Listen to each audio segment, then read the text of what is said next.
Howdy, baseball fans. Welcome to episode number 2 of the Dubéisbol Toddcast. ChristopherMedia.net network, also on iTunes, Google Play, Stitcher, all that good stuff. I am your humble host, Todd Dubé. Thanks for tuning in. Thanks for coming back. If you caught the debut episode last week, appreciate that. I was surprised by the downloads. Kind of came out of nowhere. I don't do any promotion for it, but apparently people like this better than politics. I can't imagine why in this day and age. Anyway, do appreciate your patronage. You can shoot me some emails, comments, questions, anything else over at ToddZillaX@gmail.com. Once again, that's ToddZillaX@gmail.com and ToddZillaX at Twitter as well. So, here we are, talking baseball once again. These Tigers. Tiger baseball. It's fantastic. It really is. They've lost 6 straight now. We'll get more to that here in a couple of minutes. They're making the Oakland Athletics look like the old swinging A's of the 1970s. I mean, they didn't lose today. That's good. I mean, they got rained out. The game was suspended in the 7th or 8th inning. At least they didn't lose, right? I mean, we're looking for optimism here. We're looking for good things to look forward to. And this loss at least is delayed until September. They're going to play it in Oakland, so we don't have to, have fans there, our fans at least, watching this game, which I think it was, 5-3. Tigers were losing again. At least they got a lead this time today. It was the first lead they've had in a week. I'm not being hyperbolic here. Almost a week. The first lead. The entire Houston series didn't have a lead. The first 3 games of the Athletics series, they didn't have a lead. They got off to a lead today. It's moral victories here. That's what we're after, right? We better be, because that's all we're getting this year. And probably next. Well, quick look around the major leagues, I guess. I didn't really touch on anything outside of the Tigers in my little personal anecdotes from working at ballpark last year, but I probably should. If you are a Tiger fan, I would advise you not to look at James McCann's numbers. You remember James. Catcher for a few years here in Detroit. They decided to non-tender him over the winter. Chicago's decided to grab him up. The White Sox, those lovable Sox. He's only hitting, 347. 4 home runs. His OPS is at 941 right now. His OPS is at 941. I'm going to pull something up for you real fast just by way of comparison. McCann's hitting 347, 4 bombs, a 941 OPS. His on-base percentage is 390. This is all for the lovely Chicago White Sox over there in the Windy City. Let's look at Grayson Greiner's numbers, shall we? Grayson Greiner's hitting a robust 190. His on-base percentage is 239, as opposed to 390 for the guy they non-tendered over the winter. And his OPS is 544. That's on-base plus slugging percentage, if you're not down with the new stats, kids. Grayson Greiner, 544 OPS. I'd like to look up Vladimir Guerrero Jr.'s slugging percentage. See, OPS on base plus slugging. I wonder if Vladdy Daddy is slugging higher than Grayson Greiner's OPS at this point. But yeah, it would appear that the career of James McCann wasn't quite done. Now, he's splitting his duty out there. He's not the full-time catcher. He's splitting up. He's probably platooning with Wellington Castillo. I can't watch the White Sox. I pay as little attention to the Chicago White Sox as I can. Little background here. I lived in Chicago for a couple of years, from 2014 up until 2017. Almost 3 years. Lived on the north side in Rogers Park. Not too far from the field that they call Wrigley.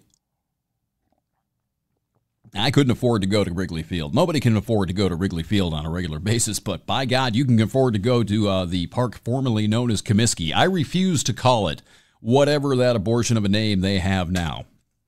Oh, I know what it is. I'm not going to use it. I'm always going to call that place Comiskey Park.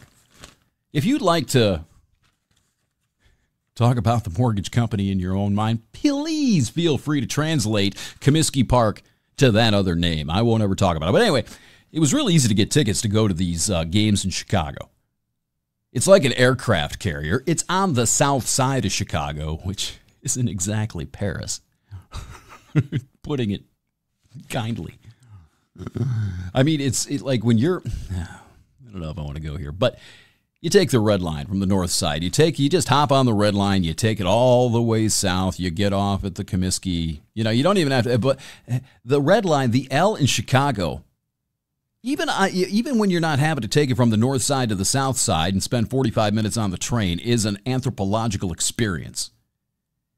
It's a study in humanity, to put it kindly. I don't know why anybody would willingly go to that ballpark to see that team, other than the fact that they can afford it and they can't afford to go to Wrigley Field.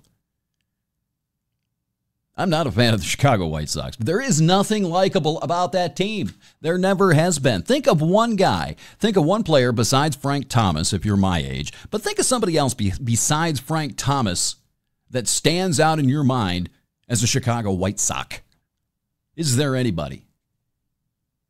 Paul Konerko, I guess. Minnie Minoso? Who else? You got anybody? Probably not, because there aren't any. The team was cursed by the Black Sox. That team, it's not a likable team. That's all I'm saying. And here's the thing, kids. That White Sox team, if they're not likable now, they're about to be really, really good. And they're going to be detestable here in about 2 years.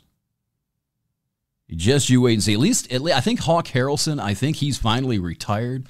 You can put it on the board. Yes. He gone. He the biggest homer as a broad. And this is the thing. See, when I lived out of the state, I lived out of Michigan for 14 years, but I always followed the Tigers, no matter what. Okay? And so to do that, I had to have the MLB.TV application, the subscription service. That's how you can watch out-of-market games where you're living. But if you live in Chicago, and those 9 games a year that the Tigers play the White Sox in Chicago, you have blackouts on that app. So I was forced, by God, despite paying a subscription, I was forced to listen. You can put it on the board, yes. Ah, dang it, Wimpy. What are you doing over there? I mean, he used to be a lot worse. At least when I was there, he was toward the end of his career. And he was at least mildly entertaining at that point. But I remember this guy like 25 years ago. I hated it. Oh, my God. The biggest homer. The biggest whiner.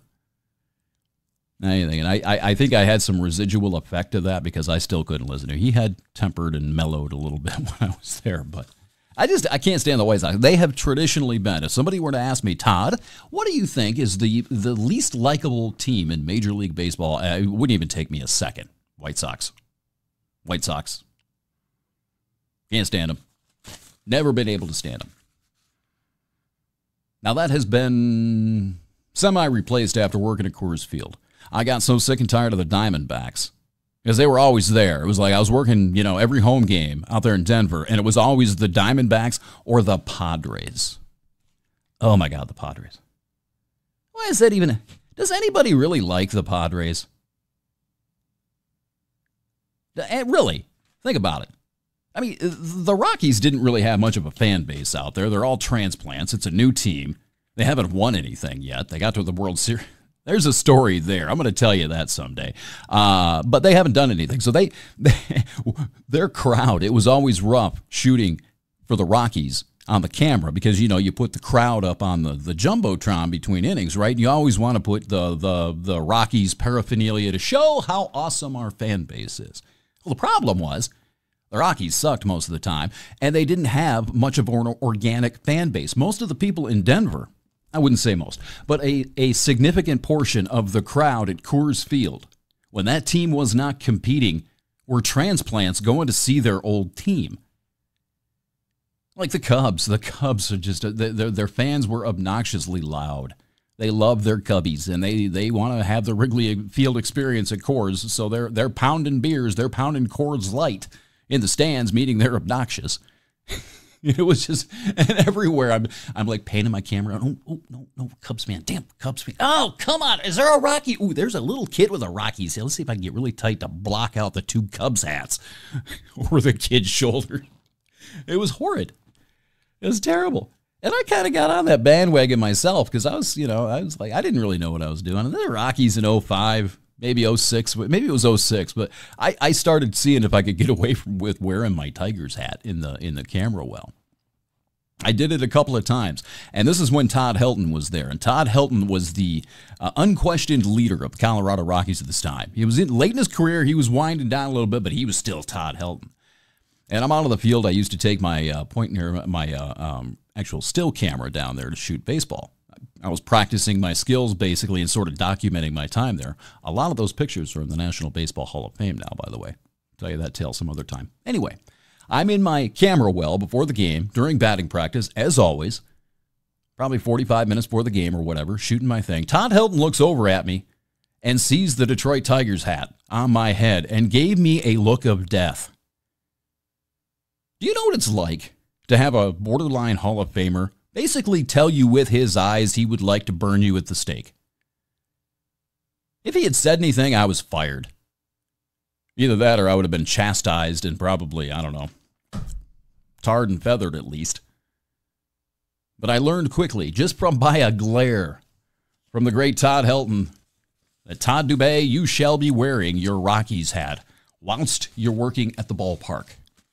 I never did that again. There's another time I was out there shooting, doing my thing down there, whatever I was doing. And he was kind of a goofball before the game. He liked to joke around a little bit every now and then. He had a pretty good sense of humor, it seems. I never talked to him, but he was joking. He'd have fun out there on the field. And he was a quarterback, I think, at Tennessee before he got into pro baseball. And he was out there, you know, messing around with somebody, took a throw, spun around like he was like either a second baseman or shortstop. Maybe he thought he was Doug Williams of the Tampa Bay Buccaneers. I don't know. But he wound up and threw the ball into my camera well. He didn't look to see if anybody was in there first. He just assumed it was empty. And this ball comes sailing into this concrete well that I'm in and starts pinballing all over the... Didn't hit me. But he's like, oh my God. Ah! Sorry. He's probably thinking I was going to sue him. That was great. I love that job. I have so many of these stories. I don't even know what the hell I was talking. Oh, yeah, I was talking about how much I hated the Diamondbacks and the Padres. Yeah, because they were always at Coors Field. And I get the impression that if you're not living in the greater San Diego area or you're not living directly, well, I did live in Arizona. The Diamondbacks had fans. A few. I don't know why.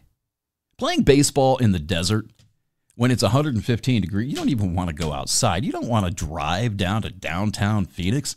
Do you know what it's like in the summer in a concrete jungle in the desert? I just can't stand the Diamondbacks either. I can't stand either one of those teams. I was always happy when the Giants or the Dodgers would come in. If I never see the San Diego Padres or the Arizona Diamondbacks ever again, either on television or in person, I will be fine with that. And, you know, I had a really good winter as far as free agency goes because I can't stand Manny Machado either. He reminds me of a little Alex Rodriguez. I don't like him. Not a fan. Especially after last year.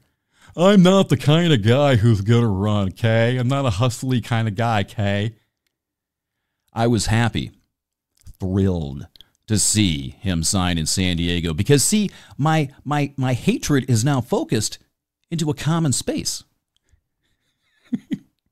San Diego. Manny Machado is my least favorite player.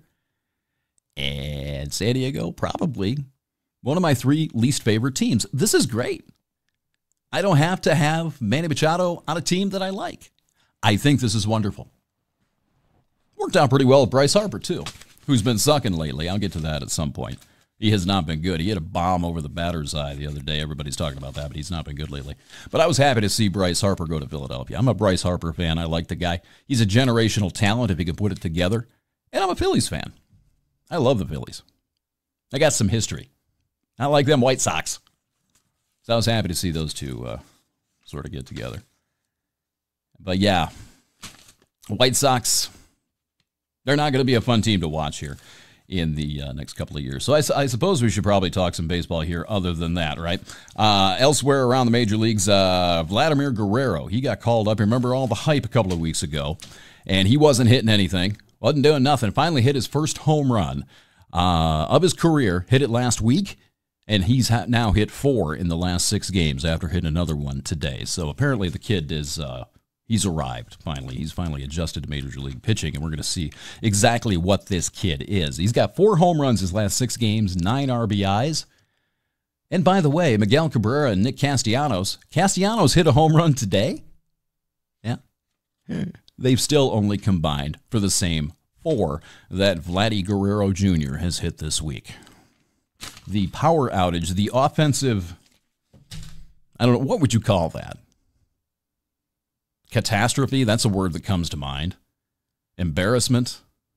I'm trying not to use profanity on this podcast.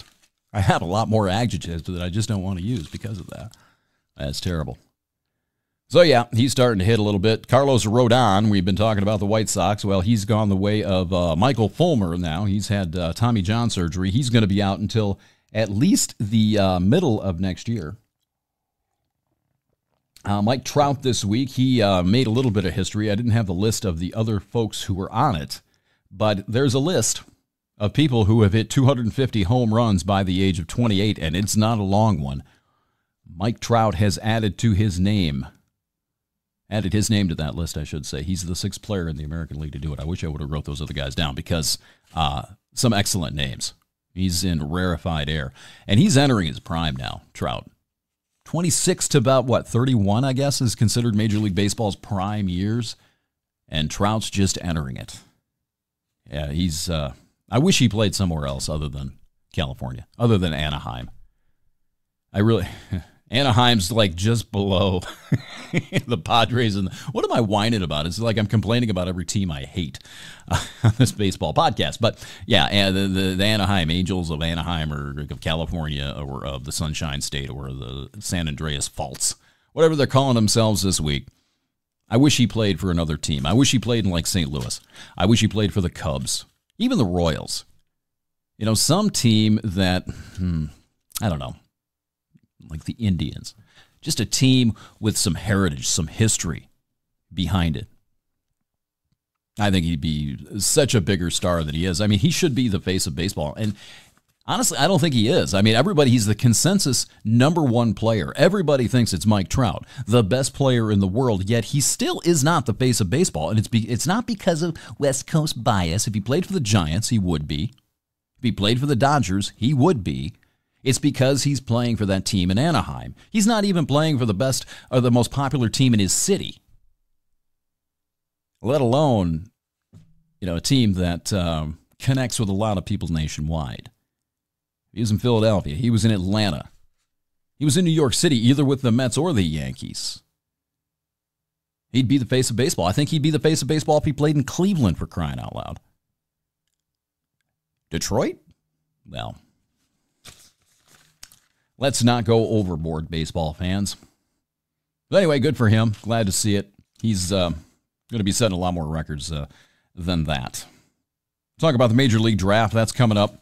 I have not been following it too closely. I usually don't until we get really close to it because I don't know any of these players. I don't watch them play. I like to use my eyeballs more than reading scouting reports. Things like, baseball history is littered with failed scouting reports. Albert Pujols wasn't drafted until like the 19th round because of scouting.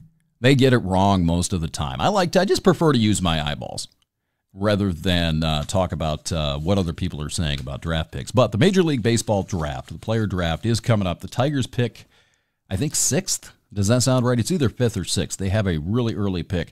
And thankfully, all of the top prospects, at least the top 6 prospects, according to what I've seen, and it doesn't mean the Tigers are going to go this way, but they're all hitters. And the Tigers desperate. Have you noticed? They need some hitting. And they're not much better in the minor leagues as far as position players go. They've got pitching. They've got a lot of pitching prospects on the way. Everybody knows that. But their position talent in the minor leagues right now, their hitting talent is a bit bare. So, Major League Draft's coming up the next couple of weeks. That should be interesting. I hope they get somebody good, obviously. A lot of chatter this week also about the automated strike zone coming to Major League Baseball. They're doing something in the Atlantic League. right now. And what they typically do before they make these big changes, these big wholesale changes at the major league level, they will try this out either in the independent leagues or they'll try it out in the low minor leagues. They'll maybe send it down to the Arizona Fall League, like they did the pitch count clock in the Fall League, I think last year or the year before. Well, they're doing that with the automated strike zone now, as I said, out in the Atlantic League. And this is really interesting, and this is overdue. This is coming, kids, and it needs to come. This is not fair to the umpires, for one thing. They're doing the best they can. And some of them, the best they can, ain't good enough. I'm sick and tired of umpires and their interpretive little strike zones. Oh, I prefer to only call a below the belt, K. Or, it's okay if you throw one 6 inches outside, because that's my interpretive strike zone. I'm sick of that. I've been sick of that for a really long time. And now that you've got this little overlay, where everybody can see how crappy your strike zone is, it's not fair to the umpire, even though, especially the ones, I should say, who are trying to do a good job, who are trying to call the strike zone as it is. It's not fair that everybody else knows it's a ball, but the umpire. This is going to come. It may not come next week. It may take a couple of years, but it's on its way, and it's going to be a good thing. And it's neat how they're doing it. I was always kind of wondering, like, would there be lights? Maybe a sound effect? Strike ball. I don't know. What they're going to do is they're going to put a little earpiece in the umpire's mask or whatever. They're still going to be behind the plate. And the earpiece will tell the umpire by sound, I don't know how, but it'll let the umpire know that it was a ball and a strike. So the umpire will still make a ball and a strike signal. And they have to be back there because the system's not foolproof. Like, say you've got some, pitcher who doesn't have a lot of command. Say you've got Drew Verhagen out there walking everybody in sight and throws a fastball 7 feet in front of the plate. It bounces up and shoots through the strike zone. Well, the automated strike zone doesn't know it hit in front of the plate. It would call it a strike. The umpires have to be back there in order to take care of things like that. Foul tips. There's a lot of reasons to have an umpire behind the plate still. Taking away balls and strikes is just a no-brainer. Everything else should be relatively close to the same, but that will help immensely. It'll help the pitchers out a lot, too. If you're dotting the outer corner of the strike zone and you're not getting those calls, you're at a huge disadvantage. And, it might help if they actually take the literal interpretation of the strike zone up to the chest. Boy, hitters are going to have a rough time with this. When everybody's throwing 98 miles an hour, you start raising the strike zone a little bit. That'll be interesting. Anyway, it's in the Atlantic League, and apparently it's on its way. New York Yankees are in first place. That could be the story, maybe, of the first half of the season with all the injuries. They have lost more games, more man games is what they call it. They should come up with a new name other than man games. Anyway, they've lost more games to injury this year than any other team in baseball, and they are in first place in the tough American League East. They've won 7 out of 10 games. They're 28-17, 11 games over 500. They've got a half-game lead now on the Tampa Bay Rays. That's a big story. And when they get healthy, if they're playing this well, when they're beaten up, they don't have Luis Severino in the rotation. They are beat up. And they're doing this well. This could be the story of the first half of the season. And, guy, you better watch out when they get healthy. Just saying. The Tampa Bay Rays, I don't know how they do it every year. Quick, I'm going to give you 5 seconds. Name a pitcher. Name a star, a top-flight player of the Tampa Bay Rays. Did you say Tyler Glasnow? I don't know how they do it. I do not know how they do it every year, but they do it. They should change their name to the Tampa Bay Smoke and Mirrors because they somehow figure it out every single stinking year without a budget. They're playing in I don't know what you want to call that ballpark, but they get it done. They don't draw anybody. And here they are, 27-17, a .614 winning percentage as we move toward the end of May again. They're right in it. Red Sox are 24-22. They got off to a horrific start. They're starting to put things together. J.D. Martinez still stinging the ball. Chris Sale, I don't know what was up with him, but it ain't up anymore. He struck out, I think, 17 in 7 innings. His last start of the start before that. Minnesota Twins here in our Tigers Central Division look like the class of the division now. They're 30-16. They had the best record in baseball before Houston came to town last week and took 3 from our Tigers. But they're still doing really well. 30-16, a .652 winning percentage. They're 4.5 games up on Cleveland right now. They've won 6 out of 10. Cleveland's sitting at 25-20, also won 6 out of 10, and those White Sox are about, looks like, 2.5 games ahead of the Tigers, with Kansas City bringing up the rear at 16-31. Houston, out there in the American League West, is going to win that division. I'm predicting by 25 games. I've heard as many as 40. Chris Russo on MLB Network, his High Heat show, he thinks they're going to win it by 40. I wouldn't surprise me. Them, Boston, and I'm telling you, New York. Everybody wants to say it's going to be the Red Sox and the Astros. They're the 2 teams to watch in the American League East. They probably are the American League, rather. They probably are the 2 best teams in the American League, but you had better watch out for the Yankees. But other than that, they've already got an 8.5 game lead in the West. It's not even June. The Astros do. Angels, Rangers, Mariners. Athletics are in last place. We're going to get to those guys here in a minute. They're in last place, 22-25 now after taking 3 straight. Should have been 4, but 3 straight from the Tigers. They're 9 games back, tied with the Mariners for last place. Over there in the National League, Phillies are on top in the National League East. 27-19. They're going to be better if Harper ever starts actually hitting, starts performing on a regular basis. They've got a 2.5 game lead over the Braves. The New York Mets. Boy, big changes are coming there. Mickey Callaway should be on his way out. They just lost 3 over the weekend to the Miami Marlins. More on those guys in a second. Miami has the worst record in baseball. They march into New York City, into Citi Field, take 3 straight from the Mets. Mets fans, Mets ownership, not pleased. After everything they did in the offseason, trading for Edwin Diaz and Robinson Cano. They made some other changes out there, too. They're supposed to be a lot better than this. And I'm telling you, it's time. It's time to break up the Washington Nationals. They are sitting at 19-27. 19-27 with Strasburg and Scherzer and Rendon and Sean Doolittle. They have a heck of a collection of baseball players on that team, and they have been underperforming for years, and I think it's time. I think it's time. You know what? This isn't working. I actually heard somebody suggest this week that it's time to trade Max Scherzer. And don't even start, Tiger fans. No. He's not coming here. He's not coming back to Tigerdom. No. But it's really hard for me to argue with that. I don't think this team is going anywhere. There's just something about the Nationals and that collection of players they have. They just can't get it done. I don't think it's management. I don't think they put a bad team together. Just something about that collection of players that doesn't function. For whatever reason. National League Central, how about those Cubbies? I know my friend Brian's happy about that. They've won 6 out of 10 as well. 27-17. They are 10 games over 500. They're a game and a half ahead of the Milwaukee Brewers, the Milwaukee Yeliches, I guess you should call them. Pittsburgh's hanging in there above 500. Clint Hurdle's team at 24-20. And the Cardinals and the Reds bringing up the back end. My surprise pick, I probably shouldn't say this because I could just not, and you'd never know.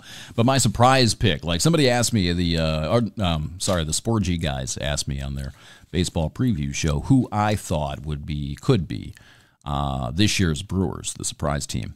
And my National League pick was the Cincinnati Reds because of the additions they made, the big trade they made with the Dodgers with Yasiel Puig and some pitching and all that. They're sitting at 21-26. It's actually better than I thought it was. They're only 7.5 games out. So they could still do something. I'm not writing them completely off yet, but I thought they'd be better than 21-26. And speaking of the class of the division, the Dodgers already 5.5 up in the National League West, 31-17. The Diamondbacks and the Padres, my loves, my baseball loves from the desert Southwest and the Southwest. Second and third, respectively, and the Giants and the Rockies. Oh, the poor Rockies, 20-25. They did call up their top prospect this week. I think his name's Brendan Rodgers. Hope I have that first name right.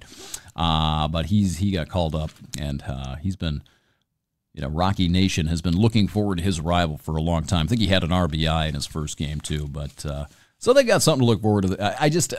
I figured they would be better than 20-25 after making the playoffs last year, but they're streaky. That team's just weird. You never know what you're gonna get. It's like the Forrest Gump team of the National League. You never know what you're gonna get with the Rockies.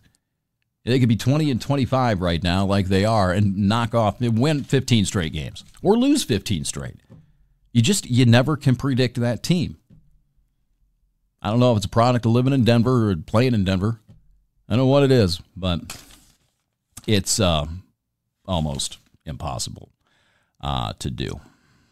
So that should pretty much do it. I don't think I have anything else as far as around Major League Baseball. So let's move on to our Tigers, shall we? How did you like that A's series? That was a lot of fun. Lost 3 straight to the Astros last week. Verlander did what Verlander does. Had one relatively shaky inning, gave up a bomb to Jacoby Jones, which actually wasn't a bad pitch. He did exactly what he was supposed to do. He put it just above the strike zone. Jacoby Jones wound up hitting it. But you know what I loved? They had a camera cutaway. I didn't see it during the broadcast. It was later on. And he just looked so annoyed, Verlander. It's like you could see him saying under his breath, I cannot believe I gave up a home run to that guy. But he did. And then the A's come to town. And that game on Thursday was one of the worst games in Tiger history. It almost became. It came within an out or two of becoming the worst shutout loss in Detroit Tigers history since at least 1908. As far back as the records go, had Dewal Lugo not hit a 3-run homer with an out or two in the bottom of the 9th inning, had he not done that, it would have been the worst shutout loss in basically Detroit Tiger history. 17-3 was the final. It was 17-0 with an out or two in the 9th inning. One of the most shameful games. And Spencer Turnbull, you would think that this guy, he got the loss. And, 17-3 game, you figure he got blown up. He didn't pitch that badly. He wasn't his best game. Fair enough. But his defense killed him. I think there was only one error. But there should have been more than that. They did not turn at least 2 double plays that could have gotten him out of innings, out of the same inning, I think, which led to a bunch of runs. One of the errors, I think, by Jeimer Candelario. Was it Candelario? Was he still? No, he had got sent down, but I don't remember who exactly it was now. Did he get sent down after the Thursday game, or was it the Wednesday game? I don't remember. But somebody made an error that opened the floodgates. So he didn't pitch that badly. The rest of the bullpen, I mean, what are you going to do? There's not really, I took notes during that game, and there's not really much here.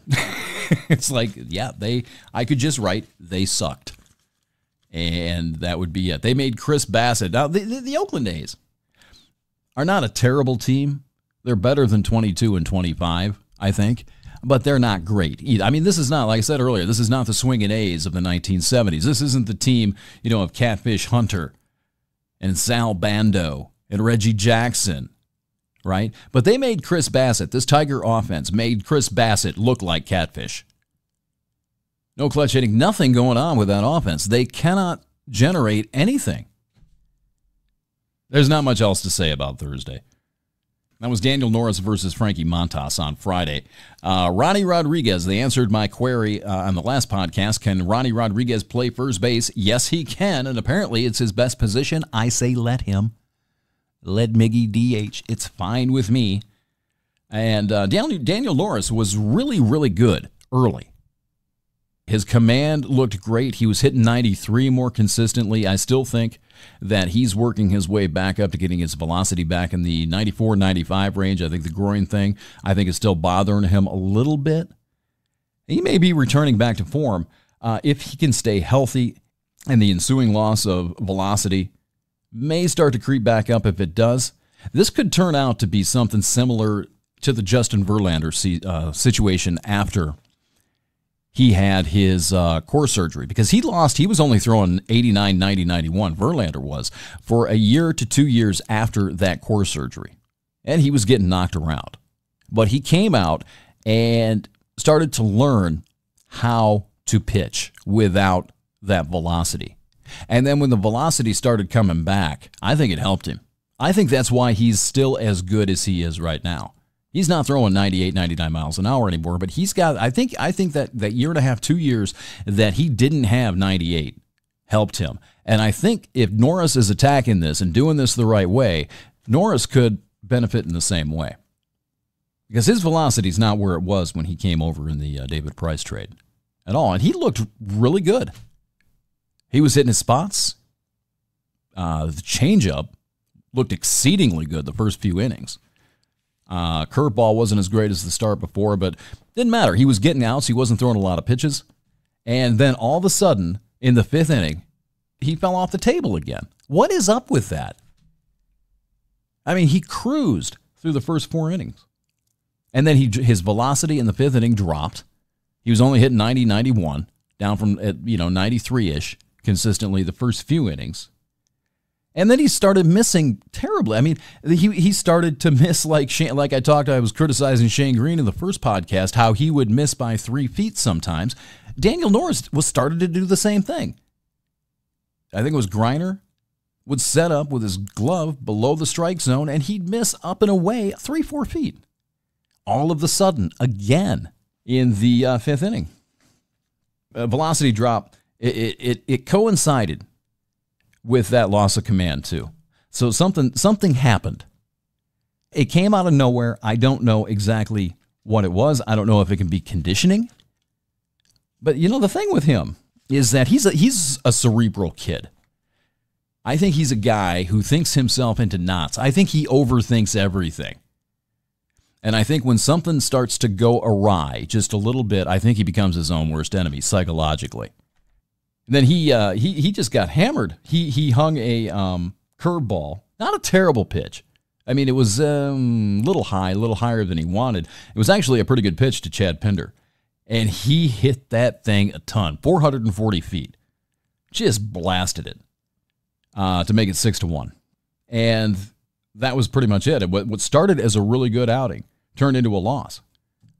I think he gave up 6 earned runs in that game. And again, I think it's something psychological with him. Psychological combined with, maybe the physical weakness from the surgery, the injury, and probably something mechanical. Because his mechanics are weird. Jack Morris talks about that all the time. But I think the kid needs to simplify in more ways than one. Both his head, his psychology, and I think he needs to simplify his mechanics. One way or another. So Friday, another loss to the swinging A's, these Tigers. Saturday, Matt Boyd Day. You figure, he's going to be the stopper if they're going to have one. And didn't quite work out that way, although Boyd was really, really good again. Really good. I gave up a home run to Nick Hundley.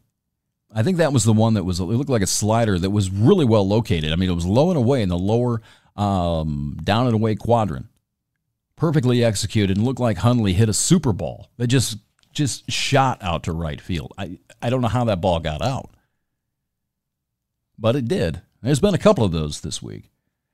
First 3, he was sharp. He was hitting 96 on the Fox Sports Detroit gun, at least, which is a little quicker than he normally pitches. He's usually 94-ish. He was pumped up on Saturday. Piscotty in the 4th, Grossman, I think, in the 4th as well. They both got cheap hits, just little bloopers. I remember the Grossman hit. Just a little dying quail over the infield. He barely got the bat on the ball. Profar hit a really good pitch as well for an RBI double. I remember that being down and out of the strike zone, and Profar just went down and got it. Good piece of hitting. You got to credit the guy. Sometimes you just have to tip your cap. You make a good pitch, and somebody hits it. What are you going to do about it? And I think that's what happened with Profar. The 6th inning, he was phenomenal.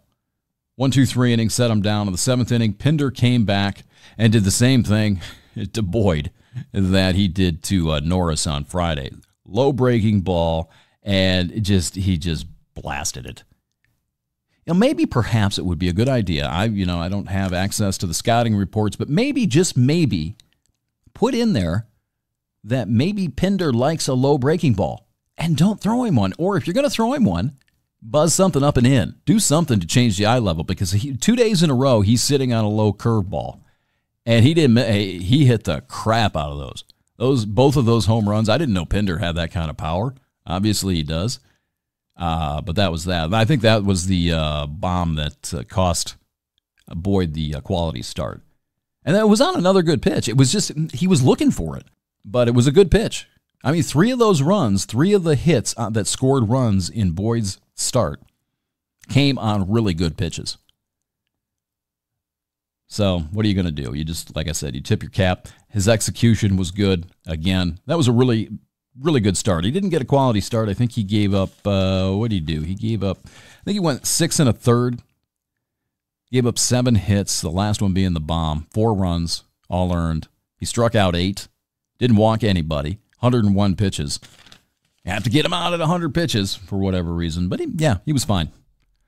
And the thing with Boyd, his fastball, even at 93, plays quicker than that.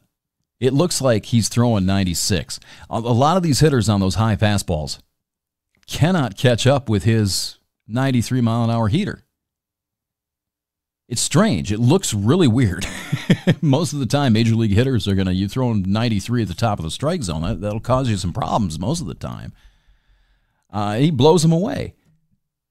But the thing is, I think he changes speeds really well. I think his fastball, I think he'll occasionally throw one in there like 91. He'll bump up to 95, 96 every now and then, typically resides around 93. So not only that, he not only changes speeds on his fastball, but he's got that curveball. He throws a slider, the mid-80s, but that curveball he throws, he'll lob that thing up there like 72, 73 miles an hour. And I think the hitters have that in the back of their head. They're kind of, okay, I know he's got that base. It's not an Eephus pitch, but to them it probably looks like it after 94, right? And I think that's just enough in the hitter's head to cause enough of a delay to make sure that he's not lobbing something at me, and then 96 just, boom, 93 just, it's too quick. They cannot quite get around on it. But that's the art of changing speeds. That's what you do. It's about disrupting timing.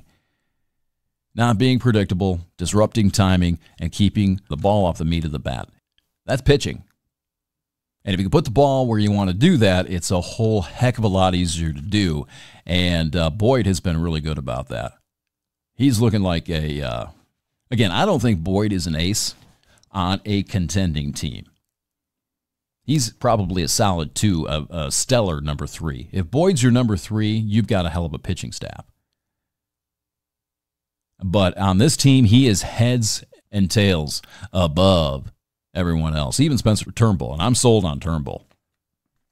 I have said on another broadcast that I think that they either need to extend him right now, get him a 6-7 year contract, or they need to trade him right now. Just get it done with, because his value's high. And you don't want to make the mistake, I think, that they made with Michael Fulmer before his arm blew out. They were talking about and trying to trade him, or had trade talks about him after his Rookie of the Year campaign. And then he got hurt. He has no trade value now. So the Tigers he's going to come back the middle of next year. They're not going to be able to move him. They're not going to be able to do anything with him until he reestablishes value. Matt Boyd's value is exceedingly high right now. Now, there may be a lot of teams out there that want to see him perform for another month or two to make sure they know what they're getting, because he doesn't have a huge track record behind him. But if he continues to throw like this, if he makes the All-Star team and he's still throwing like this in July, you got a decision to make. You need hitting prospects. If you're serious about this rebuild, you need hitting prospects. And is Matt Boyd going to be part of the rebuild? Is he part of the next team that you see competing at Comerica Park? Is he a main cog in that wheel? If he is he going to be into his free agent years by the time that team arrives? If that's the case, and you don't want to be paying out the nose for him then, You need to extend him. That's the new trend now, is extending these young players before they hit free agency so you're not overpaying for them. It's good for the team. It saves the team money, but it's also good for the player. Imagine Michael Fulmer, had they extended him. This is from Fulmer's perspective now. Imagine his benefit if after his Rookie of the Year campaign, they signed him up for 8 years at, $6, $8, $10 million a year. Then he goes out and blows his elbow up. What if he doesn't come back? Well, he's got security. He's got $10 million a year for 6 years, however long. You get my point. He's got financial security in case he gets hurt. That happens. Pitchers get hurt all the time. And it saves the team money. You can absorb $8 million a year. A lot easier than you can absorb Jordan Zimmermann. Probably one of the top 3 worst contracts in Tiger history is Jordan Zimmermann. Not his fault. If he was the Jordan Zimmermann that was pitching for the Nationals and the first month he was here in Detroit, had he been that pitcher the entire time he's been here, that's a great contract. But he got hurt. He's got security. The team's paying out the nose for him. You don't have that problem. You're paying a fraction of that if you extend these younger players. So, in my view, you have a decision to make. Is Boyd that good? Do you want to commit resources to him? Do you think he is going to be a part of this team? And Boyd seems to think, and he's acting like he wants to be. He's got a foundation going on. He's got a big event, I think, going on tomorrow on the off day on Monday. He looks like a guy who wants to be here. So, if it's me, I don't know what you do. I guess I would sit here and I would let him continue to perform into June or July and see what people offer. You get overwhelmed with hitting prospects. Pretty much have to take it, right? I mean, you're not playing for anything this year, that's for sure. And you're not playing for anything next year. Sorry. It's not going to be much better. Who's coming up to take the place of these flailing Tigers next year to make things better? So you have to look down the road a little bit. I don't know which way to go on that, but a decision has to be made. Personally, I wouldn't mind seeing him stay here. I like him. He reminds me of Sid Fernandez. He always has. For you older guys, you remember the guy who used to pitch for the Mets? Had that funky delivery, lefty? He reminds me of him. Or John Candelaria. A little bit, too. Joe Jimenez looked pretty good. Or Jimenez, sorry. Jimenez looked pretty good the other day. But I'm telling you, he's still got greenitis. He got good results. The game wasn't exactly tight. It wasn't a save situation or anything like that. He got Grossman to strike out on a fastball that was center. It was right down the middle. Grossman missed it. That's the kind of thing you typically see in college, low A ball, where hitters are not as refined as you're going to typically find in a major league squad. I don't want to see him throw that pitch to anybody in a tight game. And he got a good result on a terrible pitch to Grossman. If you have the MLB app or whatever it is and you can go back and watch it, you go back to Friday's game or Saturday's game and watch Jimenez and the pitch he got away with to Robbie Grossman. That is greenitis. But it'll look good in the box score. Desirable results on bad pitches that's going to catch up with it, and it has caught up to him in the last couple of weeks, and you don't want that in tighter games. One other thing I got to give the guy credit because I've been so mean to him. Shane Green looked really good on Friday. They had to get him in a game. He hasn't pitched since last Sunday. He looked pretty good. His command looks a lot better. And his ball moves all over the place. He doesn't throw anything straight.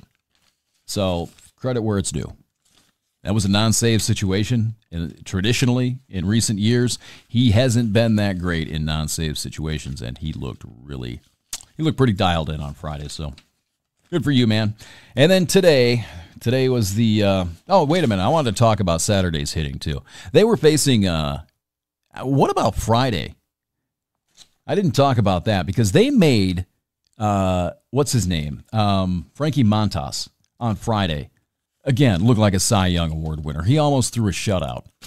He took a shutout into the ninth inning, and again, then out comes Bob Melvin to take him out with 2 outs in the ninth. That team made him look like he was Cy Young. I got to tell you, this Daniel Mengden guy, too. This guy would fit in. in 1919 as opposed to 2019. He looks like he may be, channeling something out of the 1880s. And again, this team made him look like Dizzy Dean. He needs a nickname, this guy, Mudflap. Mudflap Mengen or something like that. But, yeah, wasn't good at all. I can't imagine having to hit it's hard enough to watch him pitch, right? But I can imagine in the batter's box as he does his little thing and goes into his little motion, this old school, like, start-stop thing. Come on, you can do it. Throw the ball. There you go. Ronnie Rodriguez, he's now hitting behind Miguel Cabrera. Miggy's complaints have finally been heard. No more Nico Goodrum back there. Oh, and something amazing happened on Friday as well. I know you loved it as much as I did. Miguel Cabrera pulled something to left field. He did it on a line. It wasn't on the ground either. It was in the air. It was a line shot. Down the left field line, went for extra bases, 108 miles an hour off the bat. That looked like old Miguel Cabrera. Finally pulled something on a line. I think he heard me. I have taken credit for this. I am going to assume that my podcast made its way into Miguel Cabrera's arms. He heard my wisdom and said, yeah, you're right. I'm not pulling anything. Thank you, Toddzilla. I will start pulling the ball to left field. I'm sure that's what happened. Either way, it was great. I'm glad to see it. He added another double later in the game. I think he had 6 extra base hits. Going into the game, he had 2 on Friday. So that was good to see. And Jacoby Jones, he's added 20 points to his batting average. He's not even approaching 200. And he's added 20 points to his batting average. And I think it was Saturday, he's got the little league error thing going on in center field again.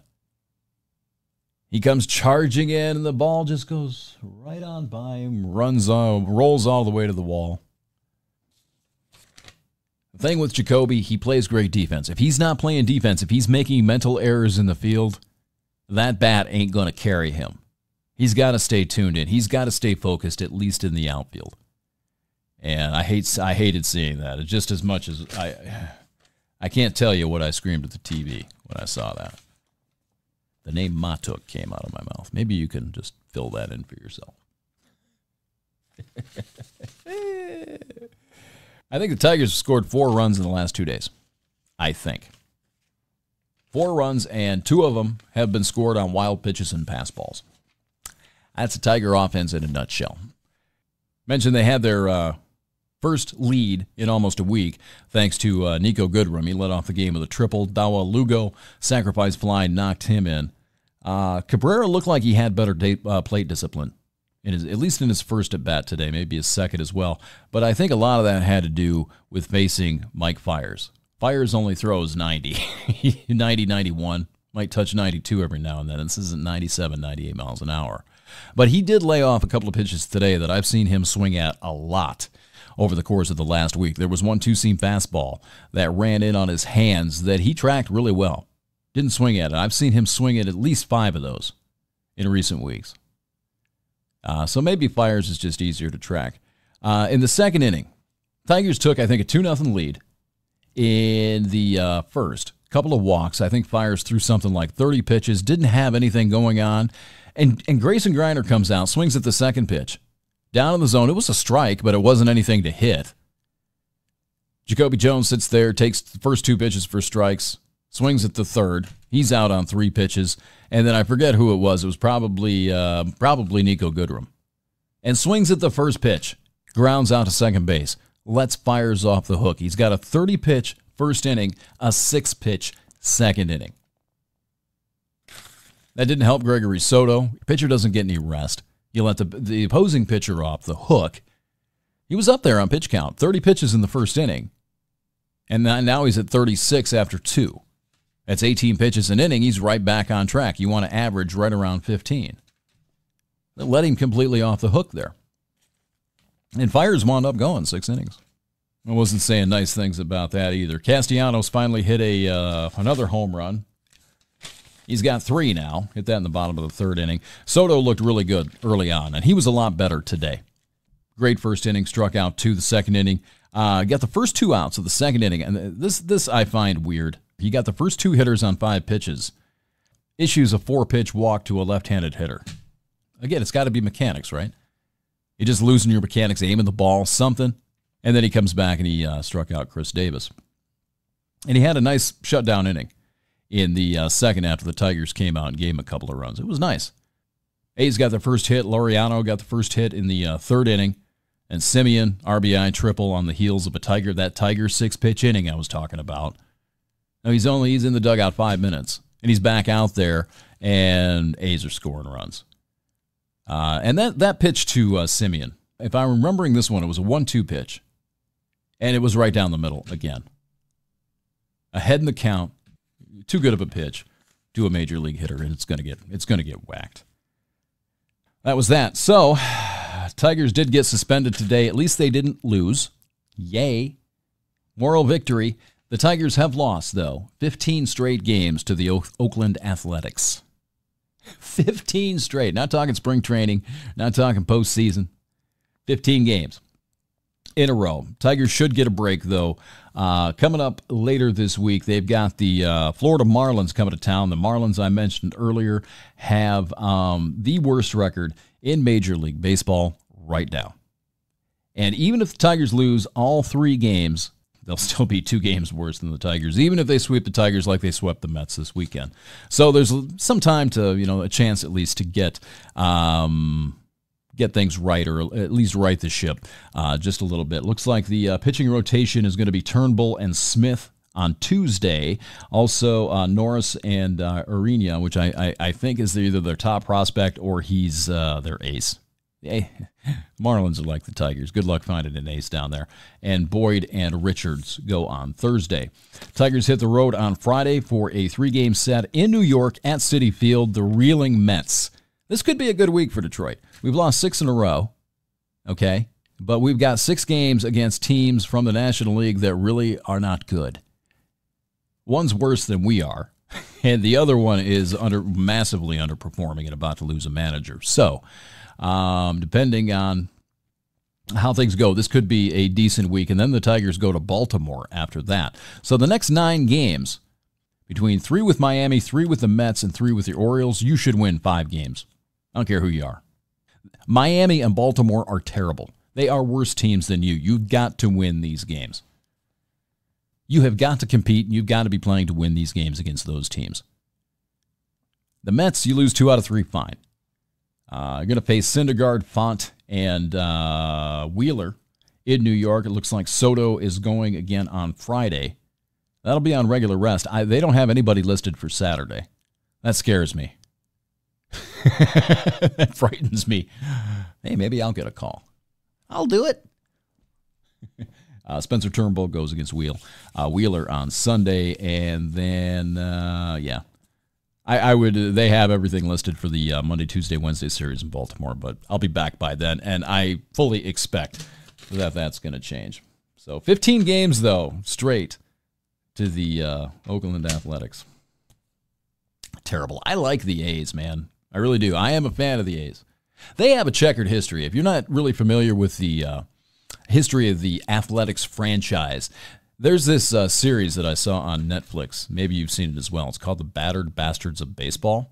When I first saw that title, I assumed it was about the A's because they're on their 3rd city. They started in Philadelphia. They've been around. They're one of the charter members of the American League. They have been around forever. Ty Cobb finished, after he left Detroit, finished his career as a Philadelphia A. Played at Shibe Park back here in Philadelphia. Then they decided, oh, well, you know what? I guess Philadelphia doesn't want us anymore. Let's go to Kansas City. Became the Kansas City A's.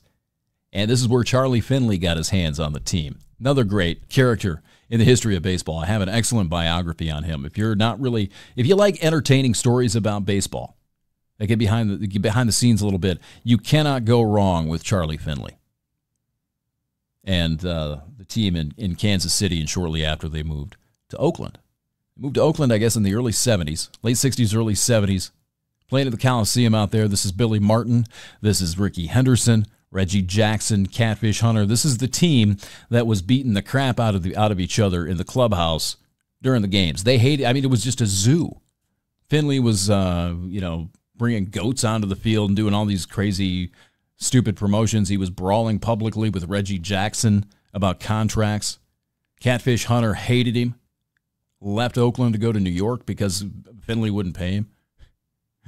Billy Martin in the 80s, early 80s, you had the Billy Ball thing going on there. And then, of course, you have Canseco, McGuire, Dave Stewart, Dennis Eckersley, Gallego, and Weiss. Winning World Series there in the late 80s, early 90s. This is an interesting franchise. I haven't even gotten into Billy being a Moneyball. I don't like to see them beat my Tigers 15 times in a row, but they are kind of like if you hate the New York Yankees because of what and who they are, right? Always winning all the time, got all the advantages, the money, and everything else, you should be rooting for the Oakland A's. I've jumped all over San Diego and Arizona to begin the podcast. I'll wrap it up talking about it and building the A's up and they got great uniforms too. Come on. You got to like the A's in some sense, in some way, shape, or fashion. You have got to root for that franchise. If you like rooting for the underdog, there is no bigger underdog than the Oakland A's. They play in a toilet out there. O.co. It's Ricky Henderson Field now, thank God. Like Matt Holliday. I think he was traded from, I think the Rockies traded him. Yeah, they did. They traded him to Oakland for Carlos Gonzalez. That's how he got out of Colorado when he was just about to become a free agent. And he wouldn't play there. He finished his time out. He spent like 2 months. He's like, I am not playing in this sewer. There is no way in hell. I'll be leaving, thanks. I don't know. I'm sure I don't have it. Well, I think I may have one Oakland A fan listen to this. But if you are an A's fan, I'm rooting for you. There you go. It's been episode number 2 of the Dubéisbol Toddcast. I'm over on the ChristopherMedia.net network. Check out all the great shows over there, including Sporgy. That's a fun show. I was set in on there a couple of times doing baseball stuff. They have fun. Just don't expect to have it safe for work. Let's put it that way. And Rich loves NASCAR. You can also get me on iTunes and Google Play. I'll have it up on Spotify hopefully soon, and we'll also move everything over to Stitcher as well. And as for the next show, I'm going to try to do these definitely on off days and every other series or so. We'll see. I haven't quite figured that out yet. But hope you like it. Let me know what you think. ToddzillaX@gmail.com. And until next time, so long. We'll see you.